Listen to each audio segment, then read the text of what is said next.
Okay, in the current chapter, we are going to discuss about the energy management. What is energy management? How we have to manage our energy. Now, what is energy management? In exactly, energy management is necessary for increasing work efficiency and also to reduce fatigue. If we have energy and if we are managing it well, then we increase work efficiency, we can work more, and also we will not get tired. Now, energy management can be defined as doing maximum work by spending minimum energy without being feeling tired or fatigued. Now, energy management needs to take three factors into account. What are these three factors?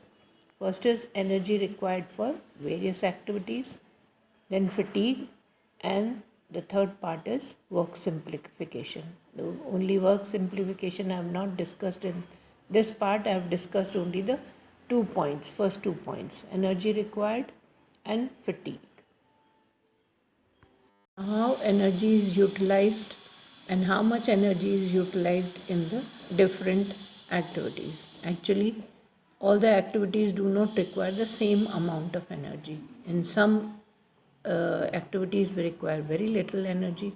In some activities, we need a lot of energy.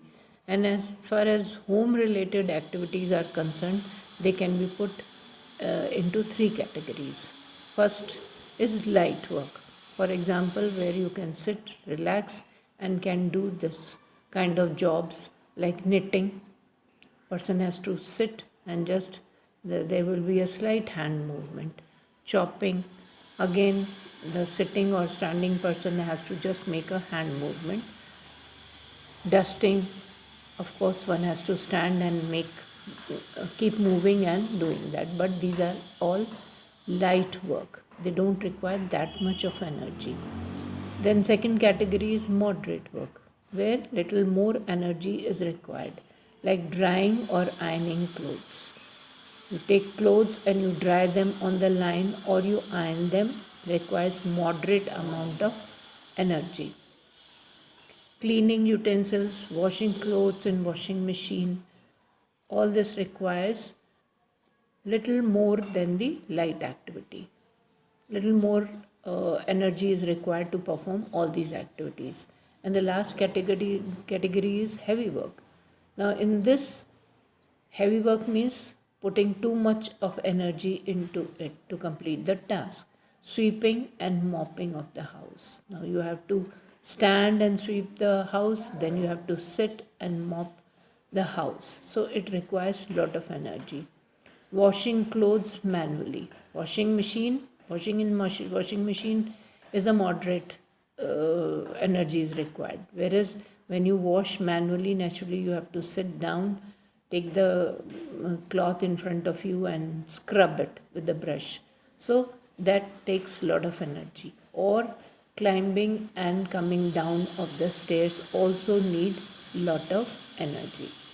Now, to manage this energy in the best way, without feeling tired, without even after doing heavy work, one should not feel tired. Then, in that case, what should be the practice? The practice should be to do one heavy work, and that heavy work should be followed by rest or light work. Either after doing heavy work, a person can rest or can choose to do some light work. Suppose you have swept and mopped the house, then that is a heavy work. So after that you can just relax, read magazine, watch TV, or if you want to perform some light work, you can just copy down the notes. If your mother is there, then she can chop the vegetable, she can do some knitting. So it is always good to follow this routine so that a person can do the heavy work at the same time. After taking rest, again the person is ready to do the next work. Or after doing the light work, also the person is ready to do the next work. Now, another part of this topic is fatigue. Fatigue means tiredness. Now, how we can define fatigue? Fatigue is the state when the work efficiency and the interest in the work is decreased. When we don't feel like working, we feel that we have no energy left in us, and because of that reason, we are not interested in starting that work. We have no interest left in doing that work. So, that is what is exactly the word fatigue is, which actually means tiredness. The amount of fatigue or the amount of tiredness a person may feel depends upon the following factor. Now, there are some factors on which the feeling of tiredness or the amount of tiredness depends. If the work is of interest and the person is proficient in doing that work, that will cause less fatigue. If a person is interested in painting and is good artist in painting, that painting a picture will not cause at all any fatigue to him or her, because it is the work of the personal interest. Then motivation, appreciation and encouragement in doing a work causes less fatigue. If all the time, if somebody is working, if the person keeps getting motivation from others motivate that person to do more work or do it in a better manner, and whatever that person does is being appreciated and encouraged to do it further, then also the person feels less fatigued, less tired. Obstruction in the work or wrong body posture causes more fatigue. If somebody is doing something and then there is obstruction in the sense that one starts some, like painting only. If I start painting, I realize that I don't have this particular color which I need right now, or I don't have the number of brush which I need, or I don't have the proper paper. So this kind of obstruction keeps coming in the work, then the person feels more tired, because every time the person has to go and arrange for that thing. Or when we are working, we are not using the correct body posture. That also causes more fatigue. Next condition is uncomfortable position. When we are performing any task, if our position is not comfortable, or performing more work in less time. If I have very little time and I have to do lot of work, then also all these two conditions will cause lot of fatigue. Now, fatigue can be of two types: physiological fatigue and psychological fatigue. What is physiological fatigue? It occurs when muscular activity needs energy to work and the muscles gain energy through glucose, which is there in the muscles in the form of glycogen.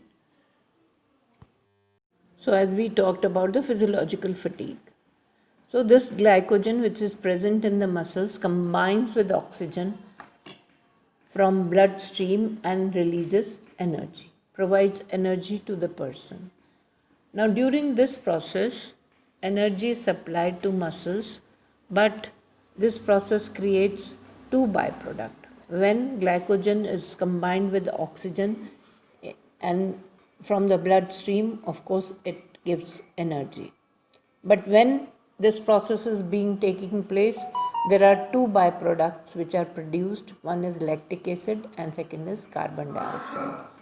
Now, both of these products are actually waste products.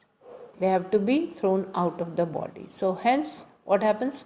Carbon dioxide is exhaled during respiration. We throw it out, respiration process, whereas the lactic acid converts into glycogen by uniting with oxygen. The lactic acid again mixes with oxygen and changes into glycogen. But what happens? Why we feel tired? In case of prolonged physical work, if we are working for too long some physical work, then the body does not get enough oxygen and the lactic acid does not get oxidized. And when the lactic acid does not get oxidized, it does not convert into glycogen, it accumulates in the muscles and causes fatigue to us or tiredness to us. And due to the fatigue, what happens? The efficiency of work decreases, and this shows that the body needs rest now. So, this is the process. Now, to reduce the fatigue, rest period is essential. Rest or no muscular activity reduces the lactic acid. Suppose we just sit down and relax by keeping our feet up, what will happen? The lactic acid will start reducing and muscles will regain energy to work again. So, when we feel tired, we need rest. Now, this rest period, the time period as well as the activity has to be different from different individual. Depends upon the choice of individual. Some need short period rest. Some, if they sit for some time or do something, they feel relaxed and they can start their job again. Some need sufficient rest. Of course, some people who get tired need a lot of rest to regain back their energy. Some feel rested by changing the activity. Some get rest after doing heavy work if they do something of their own passion or their own hobby or whatever they like the best. If they change the activity into that, then also they feel rested. Some receive rest by changing the body posture. So, as and when we are working, we change the body posture and feel relaxed. Now psychological fatigue. Now, psychological fatigue is a mental state. When one does not feel like working due to reduced work efficiency, but the psychological fatigue has no effect on the physical efficiency. If you compare, if person is psychologically fatigued, it doesn't affect the physical efficiency of the person. Psychological efficiency is of two types. Now, boredom fatigue or frustration fatigue. Now, boredom fatigue can be due to monotony of the work. If the person is doing the same kind of work throughout the day, naturally he will feel monotonous by doing the same kind of work day and night. Or uncomfortable working place. If the person is working in a place where he cannot sit properly or doesn't have the proper height for working whatever he is doing. Suppose there is a desk and chair and somebody has to do the writing work. If the desk is too high and the chair is too low, then the person will find it uncomfortable to work and the person will start feeling bored and feel tired. Lack of motivation, interest and appreciation. Naturally, if the person is not being motivated to do that work, the person is not interested in doing that, and no appreciation is given to him or her, then also the boredom fatigue sets in. Now, frustration fatigue is due to failure, due to criticism and hindrance. Suppose somebody is doing some work, if there are some kind of hindrances coming continuously, people are criticizing the work, then the person feels frustrated and that frustration fatigue sets in. Lack of experience, if the work which is given to the person is not experienced to do that work, then also the person will feel frustrated and the fatigue will start setting in.